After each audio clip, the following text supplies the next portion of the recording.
Finally, it's almost here. The FIFA 2010 World Cup is just a few days away and the whole universe is about to go football crazy. And we're celebrating with a special show at Ahdaaf, the UAE's first indoor football facility. And obviously we're going to be talking soccer, the growing number of academies over here, and Anna and I have got our very own nail-biting competition. And as usual, some great music and prizes. We're giving away one place at the Arsenal Soccer Schools Dubai for a 10-week term, a Robin Van Persie signed Arsenal shirt, and 2 Nike 2010 Brazilian shirts in this week's trivia quiz. That's a lot of great prizes. You're watching 20-something, and here's what else is coming up on today's show. What teams and players should we look out for in this year's World Cup? Sports presenter Joe Morrison gives us a lowdown. They're used to coaching the UAE's future soccer stars. Now, Arsenal Soccer School's Dubai coach Gareth Hamilton puts us through our paces. And he started emceeing at house parties when he was just 13. Now he performs to huge crowds across Dubai. Money Plus shares his latest audio offerings with us. Get all up in you. I commit to memories that before me there was many, but after me there'll be none. I am number one, the general of my domain. I maintain a heavyweight title. I earned it, I was never idle. Call me hip-hop disciple, yeah, I wanna know. Toe-to-toe, blow for blow, I let the whole bang know. Go city diplomats, yes, we running this for show. The master with ceremonies, Money Plus. Let's score together like holy matrimony. These are more than words, more than rap. This is more than words, this is more than rap.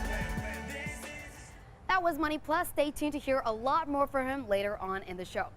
Ahdaaf is the UAE's first AstroTurf indoor football facility with immaculate pitches. It all started off as a student's dream on a hot summer's day, and that student is now Ahdaaf's managing partner, Anas Bakash, and he joins me now. Anas, thanks for having 20-something on Ahdaaf today. Welcome. Pleasure. So, since we last saw you on the show, what have you been up to? We've been busy in the sports club itself, but we've also been having an event at the Dubai Mall. It was from May 1st till the 11th. It was 10 days, and we had Ahdaaf youth coaching. We have Ahdaaf challenges. We had 3v3, so it was quite exciting and kept us really busy. So, are you doing anything special for the World Cup? Yes, we promoted it a lot in the Dubai Mall, and recently we just started. It's the second weekend that was completed last weekend, and we're starting soon. It was four different weekends, 32 teams, just like the World Cup, same group, same format, and all the teams got their jersey of the national team that they're representing. So it's been keeping us busy, and it's exciting. Fun. We have Dubai's own mini World Cup right here. All right, so who are you going to support at the World Cup? I've been a Brazil fan since I was a kid. So yeah, that's what I'm talking about. Well, Anas, we are going to face up against you in a mini match later on, but thanks for having us. Thank you. With so many nationalities living in Dubai, there's going to be a lot of friendly rivalry over the next 4 weeks. So who do you want to win? Here's what some of you had to say. I think England. I would love South Africa to win, so I'll support them for now. One of the African countries, not South Africa. Spain. I think Spain will win. Spain, yeah. Me, I'm going to be supporting Argentina. So, what are going to be the big surprises here, and what should we watch out for? One man who knows football inside out is Dubai-based sport presenter Joe Morrison, and he joins us today. Joe, welcome to the show. Thank you, Marlon. So, what are your predictions for this year's World Cup? Anyone can pick anyone, can't they? But you've got to go with the favourites at the moment, to Spain and Brazil. Spain, because they won the Euros at a canter a couple of years back.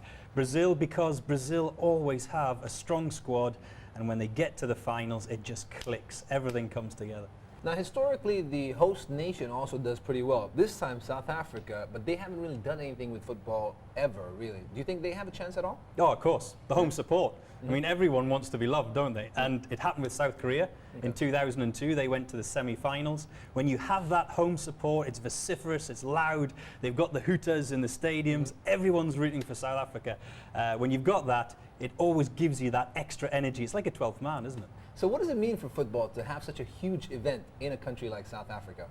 Well, put it this way, I applauded Sepp Blatter, and I don't often do that. I'm not his biggest fan. When he decided to put the tournament in South Africa, I thought it was a great decision. However, they have to be criticised for some of the other things that they've done.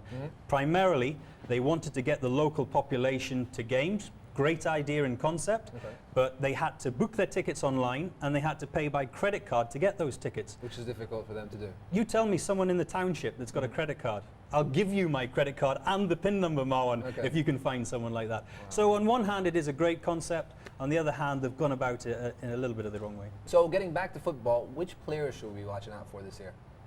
Well, you've got to watch out for the two big boys, haven't you, that have been stars in their respective leagues all season long. Lionel Messi, top scorer in La Liga, and Wayne Rooney. He didn't end up with the Golden Boot in the Premier League, but he was a star all season. Those two, I think, will almost carry their teams to wherever they get in the finals, whether it be quarters, semis, or even the final itself. What about the surprise players, the guys that we don't usually know by name, but you know they're going to come out as stars in the tournament? Is there anyone we should be watching out for? Well, the one that I've been raving about, certainly for the last 6 months anyway, since he moved from Middlesbrough, is young Adam Johnson. I think he'll be a starter in the England side. He's fearless, and that's the great thing about young players. Any young player in this tournament, they've got no fear. They won't appreciate until years afterwards that this is the World Cup finals. But I think he'll be an absolute star for England. So Joe, the big question is, who are you going to be supporting at this year's World Cup? Well, I'm not going to be supporting Scotland, that's for sure. No, England, without a question of a doubt, definitely. Do you think they're going to do well this year? Yeah, they'll beat Argentina in the final. Well, good luck with that. Joe, thank you very much. Thank you very much, Appreciate Owen. it. Here's what else is coming up on today's show. Everyone loves a dramatic penalty shootout. We stage our own version with Dubai-based amateur talent. And we're giving away one place at the Arsenal Soccer Schools Dubai for a 10-week term, a Robin Van Persie signed Arsenal shirt, and 2 Nike 2010 Brazilian shirts in this week's Easy Trivia Quiz. That's all after the break, when you can check us out at dmi.ae/Dubai1. Don't forget to check out our Twitter page. And this week, if you log on to our Facebook page, it's your chance to win some football Coca-Cola goodies. This week's tip for greener living is brought to you by 20-somethings intern Sindhija. Help your refrigerator run efficiently by vacuuming beneath and underneath it, keeping the top clean and ensuring the door is airtight. To check the door, place a 5-dirham note in between the magnetized seal and try pulling it out. If it comes out easily, then you need to replace your door seal. Join the 20-something online community. Check out our pages at Dubai1.ae, follow us on Twitter, and say hello on Facebook. It's Dubai1 20-something. Let us know what matters to you and what you want to see on the show. We also want to hear from any musicians and performers who'd like to appear in the studio. And you'll find the links to mine and Marwan's blogs where we share the latest from behind the scenes. It's Anna Jacob at 20-something and Marwan DJ Bliss. So stop by, check us out, and get in touch. We're waiting to hear from you. Anna, welcome back. Arsenal, Manchester United, and Barcelona all chose in Dubai to find their future soccer stars. So 20-something went to find out why and get a spot of training. Now pay attention for details on how you can win that place for a 10-week term. Yo, Anna, if they can teach you how to kick a ball, they gotta be good. Whatever. Ever since Arsenal Soccer Schools Dubai was set up last year, over 8,000 students have attended and played right here on this pitch. Head coach Gareth Hamilton is responsible for them all. So why have Arsenal Soccer Schools decided to set up base right here in Dubai? Arsenal's main sponsor is Emirates Group, and they part of the deal was when they sponsored the shirts and sponsored the name of the stadium was to get a soccer school running in Dubai. And one of the big benefits for the people of Dubai is that we can actually, with our relationship with the airline and with the football club, is we can get the superstars out here to meet the kids. Like we've had Robin Van Persie and Gail Clichy and Cesc Fabregas. They've been out here, met the kids, and the kids have had a time of their life. And what kind of potential or talent have you seen around here so far? There's a lot of potential. There's such a vast number of nations, the kids that come from, that there's a lot of people who come from football and stock, and there's a lot of people who come from countries that don't specifically play football, but they've grown to love it, and they're showing some real potential. I read that you teach the kids who come through these doors to learn football the Arsenal way. I mean, what is the Arsenal way? The Arsenal way is a very attractive way of playing football. It's very fast moving, lots of short passes. We don't try and kick the ball long and run after it. We're like artists on the field, and that's the way we try and get the kids to play. And what is it that you expect from the kids who come to these doors?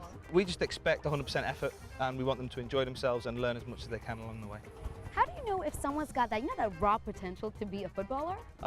There's a number of different indicators, but one of the main thing is that they've got that hunger, that desire to succeed, and they'll just practice and practice and practice, and they'll put everything else to the side. Computer games, cinema, girls, whatever it is, goes to the side, and football becomes their main priority. Do you have any advice for someone who wants to play football professionally? Just to never give up, always practice as much as you can, listen to your coaches, eat the right things, sleep a good 8 hours every night, and just have that desire. I have to admit, I'm terrible at football, but I'm hoping that you can teach me a trick or two to take home with me.